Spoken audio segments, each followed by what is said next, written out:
didn't take long for me to realise that something was amiss. Usually no one would suspect me, the quiet little bookworm, of having so many creepy little, though I regret to call them this, fetishes. It wasn't as if I didn't know that such things were wrong, it's just that I didn't think any harm would be done if I just thought about them and didn't act. Only one part of the whole thing began to worry me. I used to separate what I do to soothe my hormones and what I did to soothe my mind separately.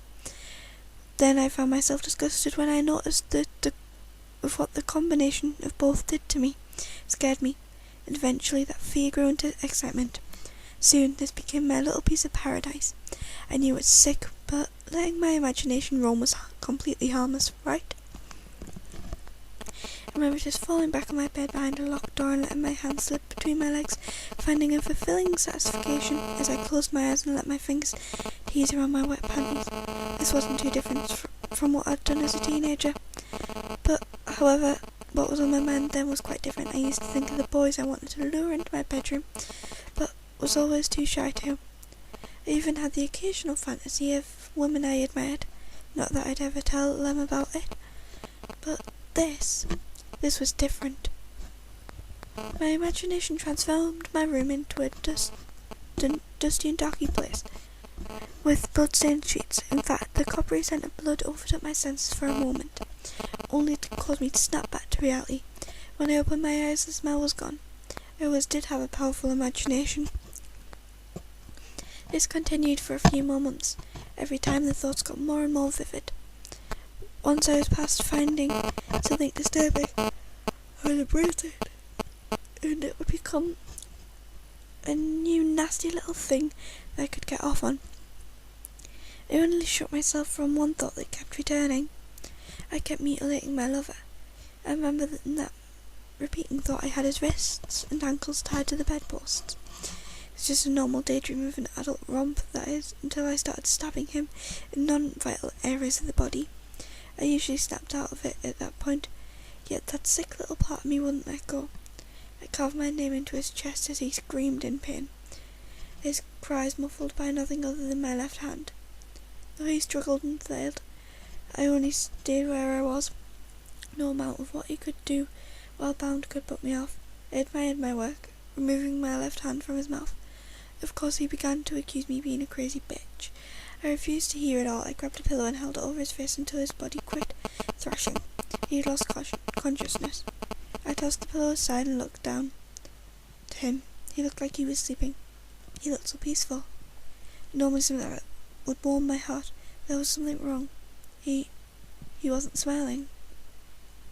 I drew my knife across his mouth, carving a smile into his face. He woke just as I was finishing, screaming and thrashing all over again. Oh, I wanted to look at him. I wanted to see that pretty smile. I wanted to see my name written the way it was marred into his perfect white skin.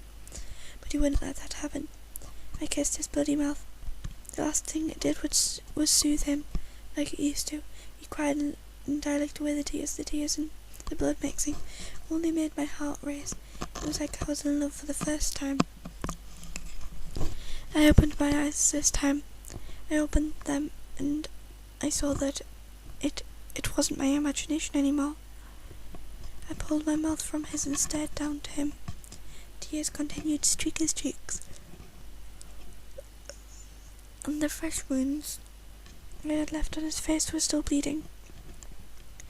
My heart was throbbing in my chest and I drew my hands up to my face to gasp and choke. It wasn't my imagination. What about all those other things I dreamed up? Had I done those too? I stared down into those accusing eyes. I could hear him trying to say something, but he was too hoarse from his screams to even speak. For some reason I felt no regret. I knew I should, but I didn't. A grin began to creep over my face. I felt the corners of my lips being tugged at, even though I knew this was no time to be smiling. Still half naked, I leaned over to him, only to whisper sweetly, "Baby, you've made me so happy." Afterwards I curled my arms around him to sleep. Don't know what made me do that. I don't know if I really cared at the time or if I was happy what I'd turned him into. He was mine now. Even if he got away from me somehow, I don't think anyone would want him now. We had broken up a few times in the past, but I know he'd seen other women, and, well, who would want him now? I'd want him. I kept him tied down, and I kept feeding him and giving him water. He refused the first 3 times, but eventually he just let it happen. He caved to my will. I told him what a good boy he was, and he only sobbed and kept repeating one phrase. Why, Cassie, why? Soon his friends had realised that they hadn't seen him. They must have known something had happened. When they arrived, they realised how weird I was acting. They shoved past me only to find him in the state I had left him in. I knew then that I was officially fucked. That's where I got where I am now, in a mental institution. I never heard from Jason again. But now I have other focuses. Close my eyes and let my fantasies come to life. I'm actually quite happy this way. I only regret one thing. I wish I could taste the combination of blood and tears again.